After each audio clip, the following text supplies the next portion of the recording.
At Christmas dinner, my son announced, "You are a burden. We want to live without you." I sat there dumbfounded, looking at the festive table where the burnt chicken was still smoking. My mistake. These words hit me like a knife because I had given everything for them, my house, my business, years of my life. But that moment was not the end but the beginning. They thought they had gotten rid of the burden, but they had no idea what terrible consequences awaited them. Before we continue, please subscribe to the channel and let us know where you are listening in the comments. I should have known something was wrong. When Haley barely looked up from her phone as I entered the kitchen. Christmas music drifted from the living room, Silent Night, playing softly through the speakers. I'd bought them last year. The dining room table gleamed with her grandmother's china, red and gold ornaments catching the light from the chandelier. Everything looked perfect, too perfect. "Need help with anything?" I asked. Rolling up my sleeves, the kitchen smelled like cinnamon and sage holiday spices. That usually made me feel at home. Today they felt foreign. "Just keep an eye on the chicken," Haley muttered without looking at me. "Timer goes off in 20 minutes. I nodded, grateful for something useful to do. The last few months had been difficult, walking on eggshells, trying to stay out of their way in the house. I'd helped them buy, but this was Christmas family time. Surely things would be different today. The timer's shrill cry jolted me from my thoughts. I'd been watching the snow fall outside, remembering other Christmases when Logan was small, when he'd burst into the kitchen asking if Santa had come. Yet when I opened the oven door, black smoke billowed out like a warning. Oh, no, oh, no. I grabbed the pan, but it was too late. The chicken lay there, blackened and ruined, looking like something from a disaster movie. The smoke detector began its piercing wail. "Kenneth." Haley's voice cut through the chaos. "What did you do?" "I'm sorry, I fumbled with the smoking pan trying to salvage anything. Maybe we can cut off the burnt parts." Her face went cold, not angry cold, great, just great. Logan appeared in the doorway, his expression shifting from curiosity to disgust in seconds. "Seriously, you burned Christmas dinner." "I can fix this," I said, my voice cracking. "I'll go buy another chicken or we can order something, don't." Logan's voice was flat, "Just don't. We sat at the beautiful table anyway." The charred remains of the chicken, like a centerpiece of failure. I kept apologizing, trying to make jokes about my cooking skills, but the silence grew thicker with each passing minute. Haley picked at her mashed potatoes. Logan stared at his plate like it personally offended him. "This burned chicken," Logan said. Finally, his voice carrying the weight of something much bigger than ruined meat, "is just the last straw." My fork trembled in my hand. "Logan, you've become a burden to us, Kenneth." The words hit me like physical blows. "We want to live without you." The room seemed to tilt. Christmas music still played in the background. "Joy to the world." But the words felt like mockery. I looked at Haley hoping for some sign of disagreement, but she nodded along with his statement. "That's right," she said, her voice steady as ice. "We need our space, our privacy. We're adults and we shouldn't have to take care of you." Take care of me. I'd sold my business, my house, given them everything so they could have this perfect life. And now I was the burden. I don't understand. I whispered, my voice, barely audible, above the cheerful carols. I thought we were family." Logan's laugh was bitter. "Family doesn't mean we have to sacrifice our happiness for yours." I sat there, fork suspended halfway to my mouth, watching them eat as if they'd just discussed the weather. The Christmas tree lights twinkled in the next room, all those gifts underneath wrapped in shiny paper and ribbons. I'd bought most of them. The burnt chicken grew cold on my plate as Silent Night played again, the holy words floating through air thick with betrayal. I found myself in my room without remembering how I got there. The house had gone quiet, except for the muffled sounds of dishes clinking downstairs. Logan and Haley were cleaning up, their voices low and casual, as if they hadn't just shattered my world over dinner. On my nightstand sat a framed photo from 3 years ago, Logan's housewarming party. We were all smiling, arms around each other, champagne glasses raised. I looked so proud in that picture, so certain I'd made the right choice. The man in that photo had no idea what was coming. I'd built Watson Construction from nothing, spent 40 years turning it into something substantial. When Logan called that spring day in 2021, voice tight with frustration about housing prices, I didn't hesitate. Not for a second, Dad. We found the perfect house, he'd said. But the market's insane. We need 450 and we're short by 200,000. I remember sitting in my office looking at the company logo on the wall. Watson Construction, established 1981. Built to last, built to provide. I'd called my lawyer that afternoon. You're sure about this? Jim had asked, reviewing the sale documents. This is your life's work, Kenneth. My son is my life's work, I'd replied. Those first months living with them had been good. Logan would ask my opinion about home improvements and I'd feel useful again. Haley would invite me to help with grocery shopping and we'd laugh about Logan's terrible eating habits. I had a purpose, a place, but slowly things shifted. My suggestions became interruptions, my stories became boring rambles. My presence became inconvenient. Kenneth, we're having friends over tonight, Haley would say, not quite looking at me. Maybe you could find something to do. I started eating breakfast at 6 o'clock instead of 7 o'clock. Before they came downstairs, I'd take long walks around the neighborhood, killing time until I felt safe to come home. I developed a whole routine designed to make myself invisible in the house I'd helped buy. The photo seemed to mock me now, that confident man who'd sold everything to help his son. What would he think of me now, hiding in my room like an unwanted guest? I could hear them talking downstairs, their voices mixing with the sound of running water. Were they discussing me, planning their next move, or had they already forgotten about the scene? At dinner, moving on with their lives. While I sat up here drowning in memories, I picked up another photo, Logan, as a boy, maybe 8 years old, wearing a hard hat at one of my construction sites.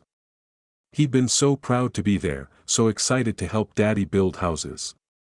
Where had that little boy gone? The house creaked around me. Settling into the night, I checked the clock, 11:47 p.m. Christmas was officially over. I should try to sleep. Hope that tomorrow would bring an apology, some explanation, some way to fix this. But as I lay down still in my Christmas sweater, I heard something that made my chest tighten. Laughter. Logan and Haley were laughing about something downstairs. Their voices light and carefree. The sound drifted up through the floorboards like a knife cutting through any hope I'd managed to hold on to. They weren't worried about me, they weren't sorry. They were relieved. I woke up with Christmas morning optimism clinging to me like a stubborn dream. Maybe yesterday had been a nightmare brought on by too much wine and holiday stress. Maybe Logan had just been having a bad day and we could talk it through. Like adults, I made coffee the way I always did, strong, with just a touch of cream. The kitchen felt peaceful in the early morning, light snow still falling outside the window. I sat 3 places at the table, arranged the newspaper beside my cup and tried to pretend my hands weren't shaking. The coffee tasted bitter, but I forced myself to drink it. Normal routine, normal morning. Everything could still be normal. Logan's footsteps on the stairs made my heart race. This was at the moment he'd apologized, explained that he'd been overwhelmed, that he didn't mean what he said. I arranged my face into what I hoped was a welcoming smile. He appeared in the doorway, hair messy from sleep, wearing the pajamas I'd bought him for Christmas. For a split second I saw the little boy who used to run to me for protection during thunderstorms. Then his face hardened and that boy disappeared forever. Why are you still here? His voice was flat, matter of fact, like he was asking about the weather. I thought I made myself clear last night. The words hit me like ice water, no good morning, no acknowledgement of the previous night's harshness, just this cold, casual cruelty. Logan, I struggled to find words. I thought maybe we could talk. Work things out. There's nothing to work out. He moved to the coffee maker, deliberately turning his back to me. I told you how we feel. Haley appeared behind him, her hair perfectly styled. Despite the early hour. She took one look at the 3-place settings and let out a small bitter laugh. Some people really don't take hints, do they? She said to Logan, as if I wasn't sitting right there. I guess we need to be more direct, more direct. I stood up my chair, scraping against the floor. You told me I was a burden and you wanted to live without me. How much more direct can you get then? Why are you still here? Logan's question was delivered with surgical precision. Why are you making this harder than it needs to be?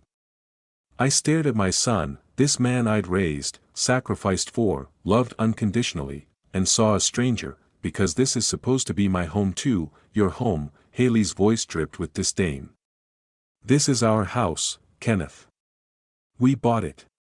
We pay for it. We live here. I gave you the money. You gave it to us. Logan interrupted. Past tense, it's not yours anymore. The finality in his voice broke something inside me. I'd been clinging to hope, to the possibility of redemption, but looking at their faces, cold, determined, united against me, I finally understood. This wasn't anger, this wasn't a misunderstanding. This was a decision they'd made together, carefully and deliberately. I see. I said quietly, I'll pack my things. Neither of them tried to stop me. As I walked to my room, my suitcase sat in the closet, dusty from 3 years of disuse. I filled it methodically, clothes, toiletries, my father's watch, a few photos. My entire life reduced to one bag. At the front door, I paused for one last look at the house. I'd helped buy, the living room with its perfect Christmas tree, the dining room where we'd shared so many meals, the kitchen where I'd made coffee every morning. For 3 years. None of it was mine anymore. Maybe it never had been. Through the kitchen window, I could see Logan and Haley watching me. They didn't wave, they didn't come to say goodbye, they just watched, waiting for me to leave. I stepped outside into the cold December morning, my breath forming clouds in the frigid air. The door closed behind me with a soft click, but it sounded like a gunshot. I was homeless. At 62 years old. I was standing on a sidewalk with everything I owned in one suitcase, nowhere to go. The cold bit through my coat as I stood on the sidewalk, suitcase handle growing slick in my sweating palm. December 26th in Davenport, Iowa, 23 degrees and falling. I needed to move, needed to think, needed to find somewhere warm before my fingers went numb. Hotels were expensive and I'd need something. Long-term apartment hunting would take weeks, deposits and credit checks and explanations about why a 62-year-old man was suddenly homeless. The magnitude of my situation hit me like a physical weight. Then I remembered Richard Morrison. Richard had been my business partner for 20 years, the steady hand, my ambitious vision. When I sold Watson Construction, he'd bought out my half and kept the business running. We'd stayed friends, but life had pulled us in different directions. When was the last time we'd spoken? September, October. My pride wared with necessity as I pulled out my phone. How do you explain to someone that your own son threw you out on Christmas? How do you make that sound like anything other than pathetic? The phone rang 3 times before his familiar voice answered. Kenneth. Merry Christmas, buddy. How are you, Richard? My voice cracked. I need help. The warmth in his voice shifted to concern instantly. What's wrong? Are you hurt? No, I'm standing outside Logan's house with a suitcase and I don't have anywhere to go. Silence. Then what happened? They asked me to leave yesterday. They said I was a burden and they wanted to live without me. Jesus, Kenneth, are you serious? I wouldn't joke about this. Of course you can stay here. Come over right now. Do you need me to pick you up? No, I'll get a taxi. Thank you, Richard. I'm sorry to don't apologize, just get over here, Sarah's making lunch. The taxi ride through familiar neighborhoods felt surreal. I'd driven these streets for decades, building houses, creating homes for families. Now I was homeless myself, watching the world blur past through salt-stained windows. Richard's house looked exactly the same, modest brick, colonial, well-maintained but not flashy. He must have been watching for me because the front door opened before I could knock. Kenneth. He pulled me into a hug and for a moment I felt human again. Come in, you're freezing. Sarah appeared with a mug of hot coffee and a concerned smile. We made up the guest room. It's not much, but it's warm and private. The room was small but perfect, single bed, dresser, window overlooking their backyard, clean sheets, a reading lamp, a sense of sanctuary I hadn't felt in months. Now, Richard said, sitting on the bed's edge while I unpacked. Tell me what really happened. I found myself explaining the whole story. The burned chicken, Logan's cold declaration, Haley's cutting remarks, the morning's final confirmation. Richard's face grew darker with each detail. Your own son, he said quietly. After everything you did for him, I keep thinking I must have done something wrong. I admitted, maybe I was too involved, too present, maybe I really was a burden. Bullshit, Richard's voice was firm. You sold your business to help him buy that house. You gave him everything and now I have nothing. You have this room for as long as you need it. You have friends who care about you and you have options more than you think. I sat on the bed feeling the soft mattress beneath me, looking around at the simple but welcoming space. For the first time since yesterday's dinner, I could breathe without feeling like my chest was being crushed through the window. I could see Richard's backyard, the deck we'd built together 15 years ago, the garden where Sarah grew tomatoes every summer, normal life continuing on while mine had exploded into pieces. But I was safe now, temporarily maybe, but safe. The guest room felt like a sanctuary as I carefully placed each item from my suitcase into the wooden dresser. My father's pocket watch went on the nightstand, its familiar weight in my palm, a comfort I desperately needed. The photos found their place beside it. Logan as a baby, his first day of school, his college graduation, memories of better times when love flowed both ways. My clothes still carried the scent of Logan's house. That expensive fabric, softener Haley insisted on buying, even now cast out and forgotten. I was surrounded by reminders of the life I'd lost. My phone buzzed against the dresser top. Autopay alert, 89.99 charge to account, ending in 4762. Spectrum Internet Services, Logan Watson account. I stared at the screen reading the notification twice, then 3 times the amount, the service, Logan's name. The realization hit me like a physical blow. I sank onto the bed's edge, phone, trembling in my hands. They'd thrown me out, called me a burden, made me feel like garbage, but they expected me to keep paying for their comfortable lifestyle. My mind began cataloging the automatic payments I'd set up 3 years ago to help them get established. Spectrum Internet, $89.99. DirecTV Premium, $13,450. ADT Security, $67. Netflix, Hulu, Amazon Prime $458. Combined State Farm Home Insurance, $189. LA Utility Assistance, $125. Nearly $1,800 every month. For 3 years, I opened my banking app with fingers that no longer shook. They shook with purpose. Now the automatic payments section showed the damning list, 12 different services, all for Logan's address, all draining my account monthly. While I lived as an unwanted guest in my own son's home. Independence, I whispered to the empty room. They want independence. I started with the internet. Spectrum's website made cancellation surprisingly easy. Once you found the right buttons, reason for canceling, I selected moving and typed no longer residing at service address. Confirmation email. Your Spectrum Internet service will be disconnected on January 2, 2025. Next DirecTV, the premium package with every sports channel and movie network. Haley could want cancel. ADT Security, the system that made them feel safe in their perfect home. Cancel one by one. I systematically dismantled the financial foundation of their comfortable life. Each cancellation felt like reclaiming a piece of my dignity, my self-respect, my power. The streaming services, home insurance, utility assistance. Confirmation emails flooded my inbox like a digital avalanche of justice.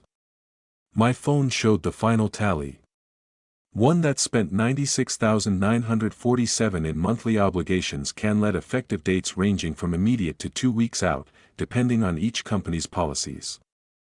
I sat there holding my phone surrounded by confirmation emails, feeling something I hadn't experienced since Christmas dinner control. Kenneth Richards' voice called from downstairs. Lunch is ready. I looked at my reflection in the guest room mirror. For the first time in a week I saw something other than a broken old man. I saw someone who'd just taken the first step toward teaching a very important lesson about appreciation. Richard's dining room felt warm and welcoming.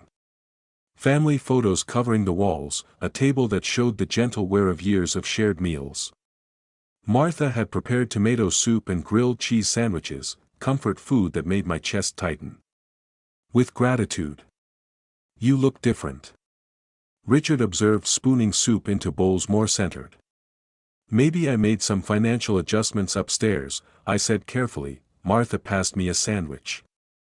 Sometimes, taking control of what we can control helps us feel human again. Richard studied my face. Speaking of taking control, you remind me of Tom Bradley. Remember Tom? We worked together on that strip mall project 2 years back. I nodded. Tom had been a decent carpenter, quiet but reliable. Tom went through something similar with his daughter. Richard continued, settling into his chair. He'd helped her buy a condo downtown, moved in to help with expenses, 34 years old, and she treated him like hired help. What happened? I asked, though. Something in Richard's tone suggested this story had a purpose. Well, Richard's eyes took on a storytelling gleam. Tom was covering $800 a month toward her mortgage, plus groceries, utilities, her car insurance, the whole 9 yards. She and her boyfriend acted like he was this burden who cluttered up their space. Martha shook her head. Some people just don't know what they have. One Tuesday morning, Richard continued. Tom quietly canceled everything. No drama, no announcements, just stopped paying. I leaned forward and 6 weeks later she was panicking. Mortgage payment bounced, car insurance lapsed, electricity got cut off for 3 days, she had to pick up a second job at Target, and her boyfriend finally had to find real work instead of his freelance consulting. Did she figure it out? Richard's smile was satisfied. Oh, she figured it out all right.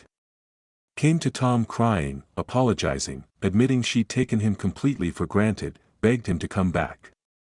And did he on his terms, mutual respect, shared household decisions, appreciation instead of attitude. Richard took a bite of sandwich. Tom's living there now, happier than he's been in years. My heart was racing. How long did it take before she realized the mortgage payment was the wake-up call? But Tom said the really eye-opening moment was when her fancy internet got cut off and she couldn't work from home anymore. Martha refilled my soup bowl. Sometimes people need to experience consequences before they can appreciate what they had. Richard was watching me carefully. Kenneth, what exactly did you do? Upstairs I found myself grinning, actually grinning for the first time since Christmas. I can let about $1,800 worth of monthly services I was paying for Logan's house. Attaboy, Richard's approval felt like sunshine. How long before things start getting uncomfortable for them? Internet cuts off. January 2nd, security system probably stops working around the same time. The insurance cancellation takes 30 days, but the rest I calculated quickly, 2 weeks maybe less. Martha looked concerned. You're not being cruel, are you? I'm being educational. I said they wanted to live without me. I'm simply honoring their request. Richard stood up energized. This calls for a strategy session. Want to take a walk? I think better when I'm moving. The afternoon light was already fading as we prepared to head outside, but I felt more alert and purposeful than I had in months. I had a plan now, better yet I had proof that my plan could work. One thing Tom told me, Richard said, pulling on his coat, was that patience was key. Let them figure out the problems on their own. Don't explain, don't warn them. Just let natural consequences do the teaching. I zipped up my jacket, feeling the weight of my phone in my pocket. My phone filled with cancellation confirmations. I can be very patient when I need to be. The cold January air bit at our faces as we walked through Richard's neighborhood, our breath forming small clouds in the frigid evening. This was the kind of working-class area where I'd built dozens of homes during my construction years, modest houses with careful landscaping, where people took pride in what they had. Tell me about their finances, Richard said as we passed a brick colonial I'd helped to build in 1994. The real numbers? I've been thinking about this all week. Logan makes $52,000 a year managing logistics for a freight company. Decent job, but nothing spectacular. Haley works part-time at some upscale salon. Maybe $18,000 on a good year, but it's inconsistent. So roughly $70,000 combined. Richard calculated what are their fixed expenses. Mortgage is $1,950 a month. 2 car payments total about $650. Credit cards, probably $400 minimum payments.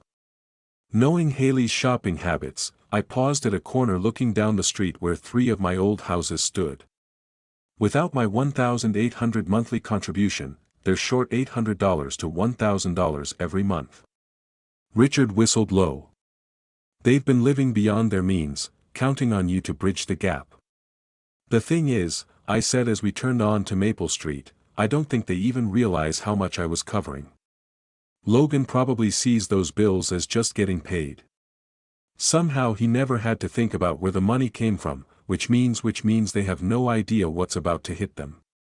We walked past a house where I'd installed custom cabinets 20 years ago. Mrs. Chen still lived there. Her living room light, warm against the winter darkness. Normal people living normal lives, appreciating what they had. Walk me through the timeline. Richard said internet cuts off January 2nd. That's next Thursday. 10-day grace period ended yesterday, so they'll wake up. Disconnected security system probably goes dark the same day. Streaming services, I checked my phone. Those end tonight at midnight. How long before they call you? Logan will call as soon as the internet goes down. He works from home Fridays and he'll panic when he can't log in. I felt a grim satisfaction imagining his confusion. Haley will lose her mind when Netflix stops working. Richard chuckled, and you know all their account information. I set everything up 3 years ago, account numbers, billing cycles, service providers. I know their digital life better than they do. We'd walked a complete circuit around the neighborhood, past houses. That represented decades of my work, my contribution to this community. Each one reminded me that I'd built something worthwhile, that I had value beyond what Logan and Haley chose to see. Kenneth, Richard said as we approached his front porch. What you're doing isn't cruel. You're teaching them the difference between independence and dependence. I keep telling myself that it's true. They demanded independence while remaining completely dependent on your financial support. That's not independence, that's having your cake and eating it too. The porch light cast a warm glow as we climbed the steps. I felt calmer than I had in months, clearer about my purpose. This wasn't about revenge. It was about education, about consequences, about respect. My phone rang. Just as Richard reached for the front door, Logan's name appeared on the screen. I looked at Richard, who raised an eyebrow. It's only been a week. Services aren't cut off yet. Maybe he's calling to apologize. I said, though, I didn't believe it. Or maybe he's calling because something else went wrong and he needs Daddy to fix it. I stared at the phone, its persistent ringing, cutting through the quiet evening. For 3 years I'd answered every call, rushed to solve every problem, provided it for every need. Tonight. I let it ring. The voicemail notification appeared moments later. I turned the phone face down and followed Richard inside. That, Richard said with approval, was the right choice. But I could already feel the phone buzzing again. Logan wasn't giving up easily. 1 week later I sat at Richard's kitchen table with my morning coffee in the Davenport Times, feeling more peaceful than I had in months. The past 7 days had passed quietly. No crisis calls from Logan, no dramatic emergencies requiring my immediate attention, just silence from the house I'd helped buy and the son I'd helped raise. The automatic payment cancellations had all processed. Service disruptions should be starting any day. Now. At 9:47 a.m., my phone shattered. The morning calm. Logan's name on the screen made my pulse quicken, but I kept my voice steady. "Hello Logan, Dad." Thank God his voice was tight with frustration. "Our internet's down, completely dead. I called Spectrum and they're saying something about cancelled service, but that's impossible because it's supposed to be automatic payment." I took a slow sip of coffee. "I cancelled the automatic payment last week." Silence. "Then what? I'm no longer paying for services at a house where I'm not welcome. You said you wanted to live without me. This is what that looks like. But you can't. Just." Logan's voice cracked with genuine confusion. "I didn't know you were paying for internet. I thought it came out of our account." The innocence in his voice might have been touching if it weren't so revealing. 3 years of automatic payments and he'd never once questioned where the money came from. "You never asked." I said simply, "We'll fix it, call them back and restore the service. I work from home today and Haley's got clients calling." "No," the word hung in the air like a physical thing. "What do you mean?" "No, I mean I'm not paying for your internet anymore. You're adults who wanted independence. I'm giving you exactly what you asked for." I could hear Haley's voice in the background, high and agitated. "Tell him, the security system's not working either. The panel's just flashing red." "The security system too." Logan's voice rose in octave. "Dad, you can't just leave us without protection." "I'm not leaving you without anything. I'm simply no longer providing things. You can pay for yourselves, but we don't have money for all this. Do you know how expensive internet is? And security systems there?" It was the truth he'd never allowed himself to face. "Then perhaps," I said calmly, "you should have thought about that before you decided I was a burden." Haley grabbed the phone. I could hear the handoff, the fumbling, then her sharp voice. "Kenneth, this is ridiculous. You can't just cut off essential services." "I can and I have." "What else did you cancel?" Her voice was getting shriller. "What else are you holding hostage?" "I'm not holding anything hostage, Haley. I've simply stopped paying for services in a home where I don't live anymore. But you have to understand our situation. Logan's salary doesn't cover everything and my work is seasonal. Then you have a problem to solve." Logan took the phone back. "Look, Dad, maybe we can work something out. Maybe if you move back in, we could discuss ground rules." "Ground rules?" I almost laughed. "You mean like the ground rule where I pay all your bills while you treat me like garbage?" "That's not." "We didn't mean." "You meant exactly what you said, Logan. You called me a burden. You told me you wanted to live without me. I'm simply honoring your wishes, but we need help. We can't afford all this on our own." "That sounds like a personal problem." The line went quiet, except for muffled arguing in the background. I could picture them in their perfect kitchen, in their perfect house, realizing their perfect life was built on a foundation they just kicked out from under themselves. "Dad." Logan's voice was smaller, now almost pleading. Can't we just forget Christmas happened?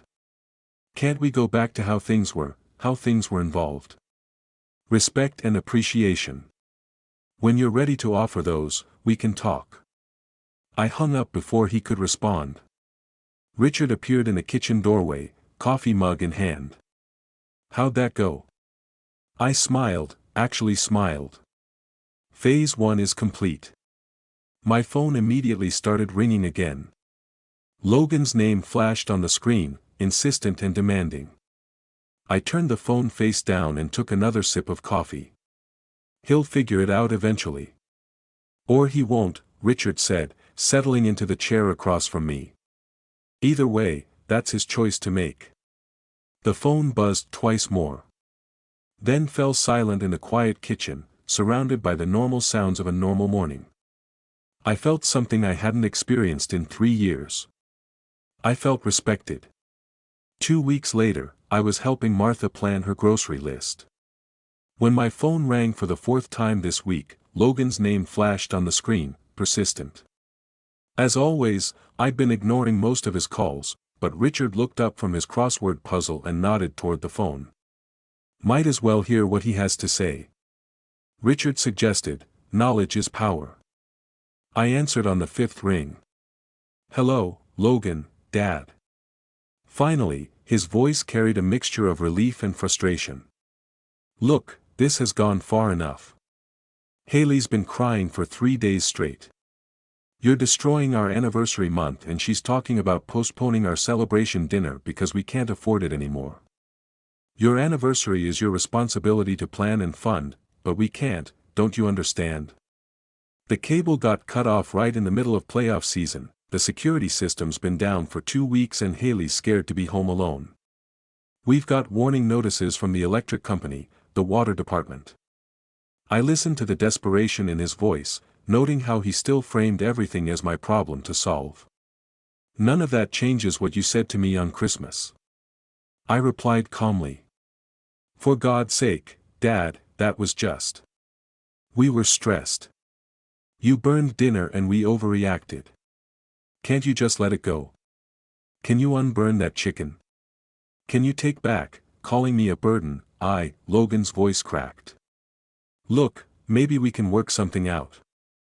Maybe we were too hasty. You could move back in and we could establish some ground rules. Whose ground rules? Yours or mine? Well, obviously we discussed, it's still our house. Through the kitchen window I saw a car pulling into Richard's driveway, a familiar car, Logan. I said slowly, are you calling me from outside Richard's house right now? Silence. Then the sound of a car door slamming. We just want to talk. Dad, face to face. The doorbell rang. Richard raised an eyebrow and headed toward the front door, but I gestured for him to wait. So you thought you'd ambush me? It's not an ambush. We just need to resolve this before we lose everything. I hung up and walked to the front door, Richard beside me. Through the peephole, I could see Logan and Haley standing on the porch, both looking haggard in the cold February air. I opened the door. Haley immediately started crying. Theatrical, calculated tears that might have worked 3 months ago. Kenneth, please, you're tearing our family apart. Our family was torn apart on Christmas. I said evenly, I'm simply accepting the new reality you created. Logan stepped forward, his face flushed with anger and cold. This is ridiculous. Dad, stop this vindictive nonsense and help us fix our situation. Vindictive.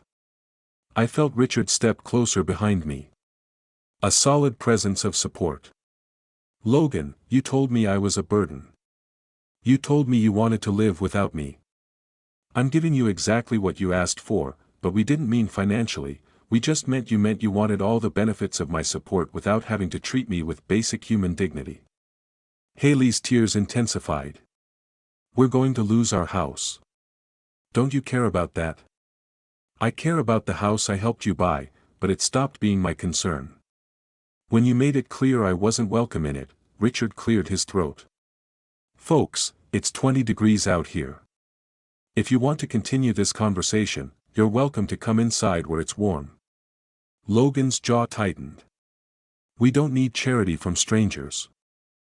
Richard isn't a stranger. I said he's a friend who treats me with respect. You might want to learn from his example.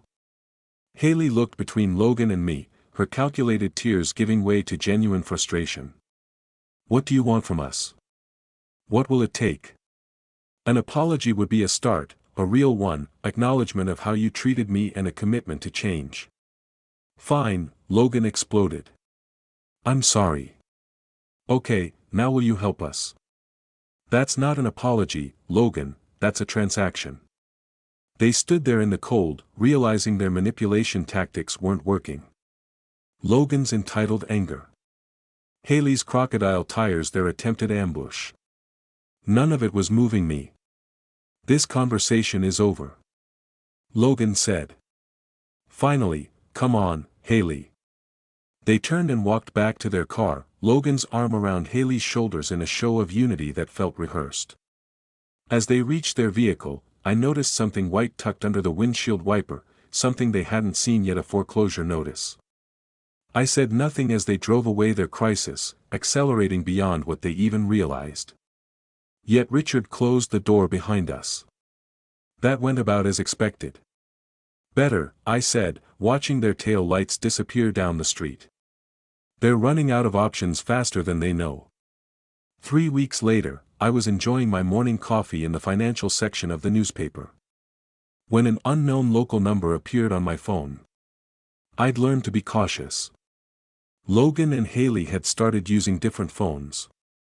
After I stopped answering Logan's regular number, Kenneth Watson, I answered carefully, Kenneth, thank God. Haley's voice was tight with panic. None of her usual calculated sweetness. It's me, I'm calling from work because Logan, because we take a breath, Haley, what's wrong? Everything's wrong. Her voice cracked with genuine distress. We got the foreclosure papers, official ones. The bank wants $3,400 in missed payments within 30 days, or they're taking the house. I felt a pang of something. Not quite sympathy, but recognition of how serious this had become. I see, and Logan, she took a shuddering breath. Logan lost his job last week. They said he'd become unreliable, argumentative with coworkers. His unemployment barely covers groceries. Now I understood the desperation in her voice. This wasn't manipulation anymore. This was genuine panic. That's unfortunate. I said quietly, Kenneth, please, I know things got said, but we're going to lose everything, our home, our security, our future. Logan's been applying everywhere, but with that reference from his old job, what exactly are you asking me, Haley? Help us save the house. We'll give you the master bedroom, I'll cook your favorite meals every night. You can make all the household decisions, whatever you want. For a moment I felt the old instinct to rush in and fix everything, but Tom Bradley's story echoed in my mind, along with Richard's wisdom about consequences and respect. Here's what I need. I said slowly, a genuine apology from Logan.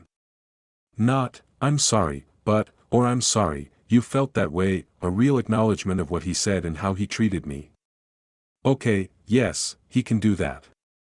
I need a written agreement about how I'll be treated in that house as an equal family member, not as a burden or a guest. Yes, absolutely, I need complete financial transparency. I want to see your budget, your debts, your income. If I'm contributing to this household, I have a say in how money gets spent. Silence on the other end. Then, Kenneth, that seems invasive. I almost laughed.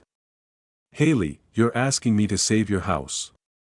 I think I'm entitled to know where my money would be going, but our privacy, your privacy, was forfeit when you decided to treat me like garbage while expecting me to fund your lifestyle.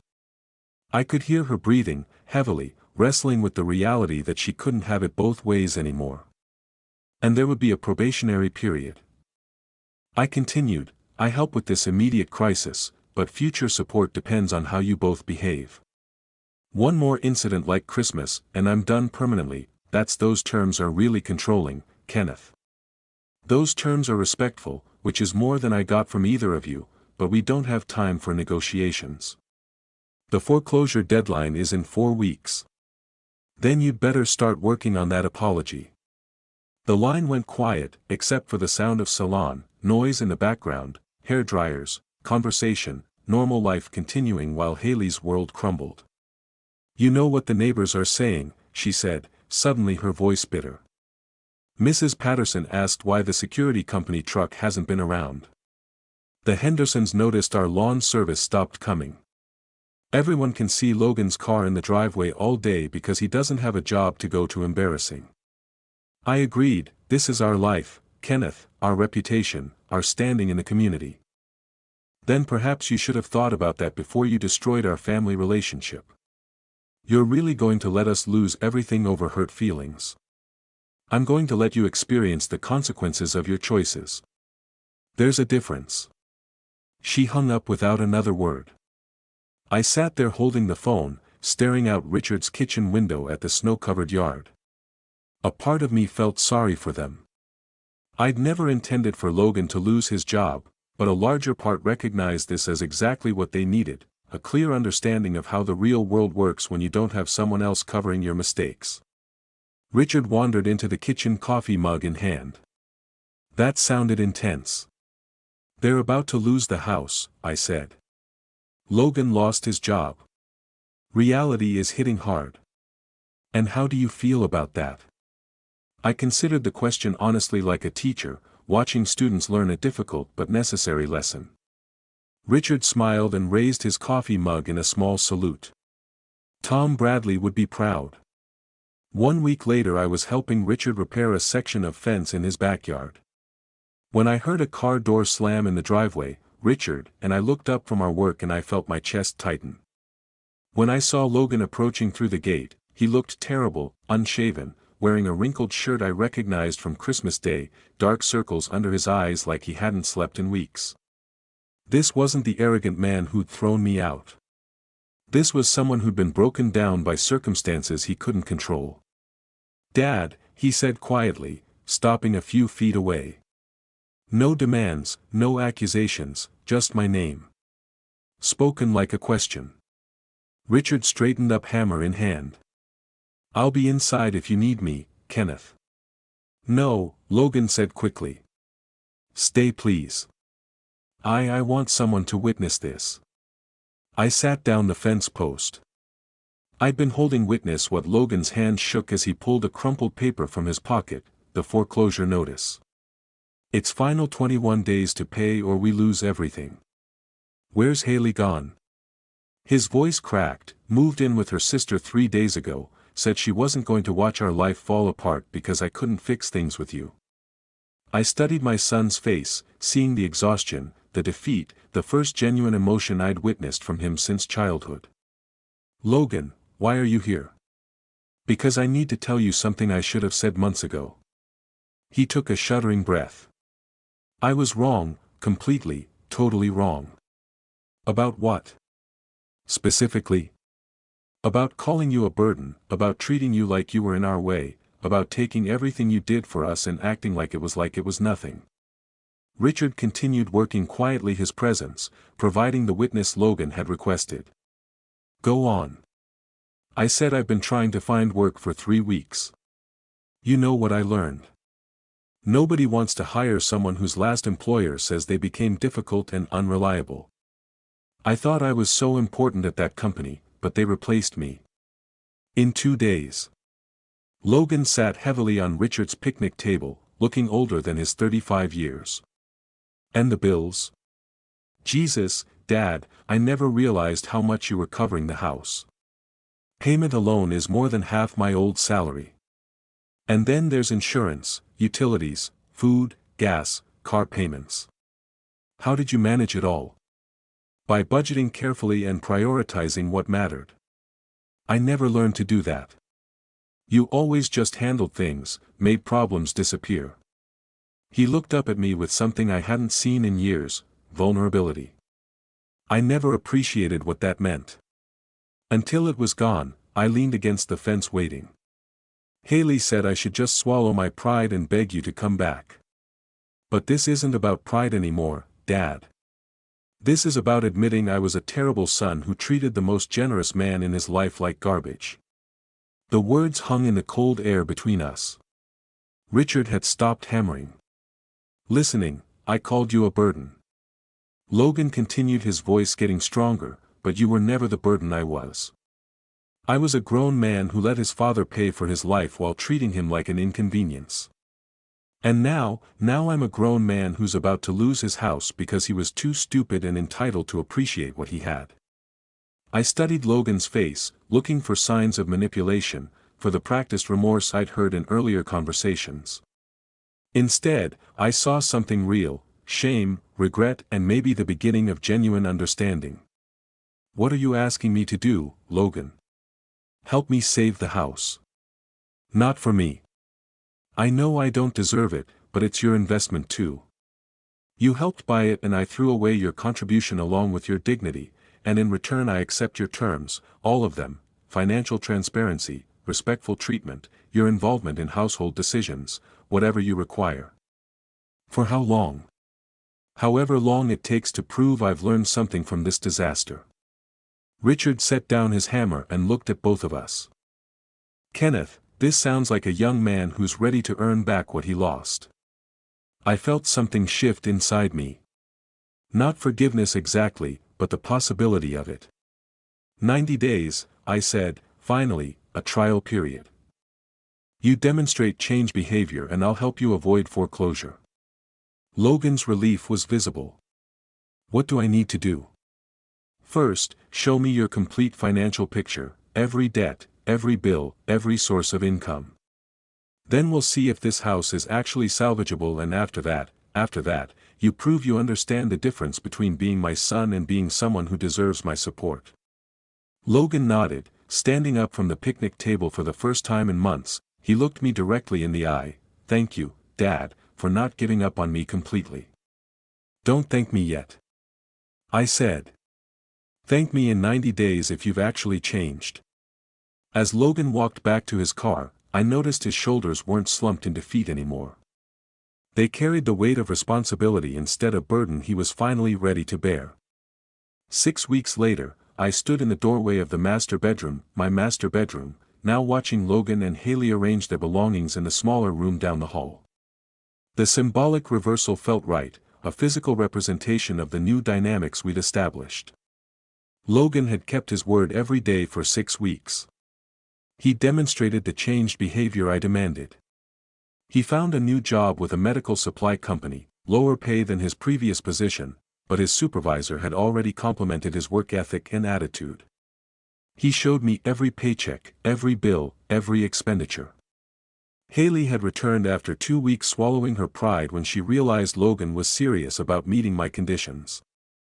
She still struggled with the new arrangement. I could see it in the way she bit her tongue when she wanted to criticize my decisions. The forced smile when she asked my opinion on household matters. But she complied, understanding that the alternative was losing everything. Dad, Logan appeared in my doorway holding a stack of mail. Electric bill came in $67 down from last month because we're being more careful about usage. Good, I said, taking the bill to review. This was part of our agreement. I saw everything before it got paid, had veto power over any expense over $50. Also, Richard called. He and Martha want to come for dinner Sunday to see how we're settling in. Tell them yes and ask Haley to make that pot roast they enjoyed. Last time Logan nodded. The old Logan would have bristled at being asked to deliver requests to his wife. This Logan understood that respect flowed both ways and I'd earned the right to have my preferences honored. That evening we sat down for our first relaxed family dinner since before Christmas. The table was set with care, my chair at the head, where it belonged, the conversation, including my opinions on Logan's work situation and my suggestions for their budget. I've been thinking, Logan said over dessert, about what you said regarding public acknowledgement. I raised an eyebrow. We discussed this as part of my conditions, some recognition of what had happened and how it had been resolved. I'd like to have Richard and Martha over next weekend, maybe invite a couple of the neighbors. I want to publicly thank you for your patience and acknowledge how wrong I was about everything. Haley shifted uncomfortably but didn't object. She'd learned that her comfort was no longer the primary consideration in household decisions. That sounds appropriate. I agreed. The following Saturday, Richard and Martha joined us, along with the Hendersons from next door and Mrs. Patterson from across the street. Logan had prepared remarks, but when the moment came he spoke from the heart. I asked you all here because I need to publicly acknowledge something. He began standing in our living room with a steadiness I hadn't seen from him in years. 3 months ago I treated my father terribly. I took his generosity for granted and repaid his sacrifices with cruelty and disrespect. I watched the neighbors' faces, seeing their surprise at Logan's honesty. My father could have written me off completely. Instead, he taught me the most important lesson of my adult life, that respect has to be earned, not demanded, and that appreciation can't be assumed. He looked directly at me. Dad, thank you for not giving up on me, thank you for teaching me the difference between being entitled and being grateful. The room was quiet for a moment. Then Richard started clapping and the others joined in. Mrs. Patterson wiped her eyes with a tissue. After everyone left, I sat in my comfortable chair in the living room, the best chair positioned, where I could see both the television and the front window. Logan and Haley were in the kitchen, cleaning up, their voices low and cooperative. The house felt peaceful in a way it never had during my first 3 years here. The difference wasn't just in the changed living arrangements or the financial transparency. It was in the respect that now underpinned every interaction. My phone buzzed with a text from Richard. Proud of you for teaching that lesson without destroying the relationship that took real wisdom. I smiled, setting the phone aside. Justice hadn't required revenge. It had required patience, firm boundaries, and the willingness to let natural consequences do their work. Through the kitchen doorway, I could see Logan and Haley working together to finish the dishes. Tomorrow, Logan would go to his job, a job he valued because he understood what unemployment meant. Haley would manage the household budget we'd all agreed upon, and I would continue living as a respected member of this family rather than a convenient benefactor. I picked up my newspaper, settled back in my chair and allowed myself a moment of deep satisfaction. Sometimes the best revenge is simply refusing to accept being treated poorly. Sometimes justice comes not from punishment, but from insisting on dignity. The house was quiet, now filled with the comfortable sounds of a family that had learned finally how to value what they had, and that was worth more than any revenge I could have planned. If you like this story, please like this video, subscribe to the channel and share your impressions of this story in the comments. To listen to the next story, click on the box on the left. Thank you for watching.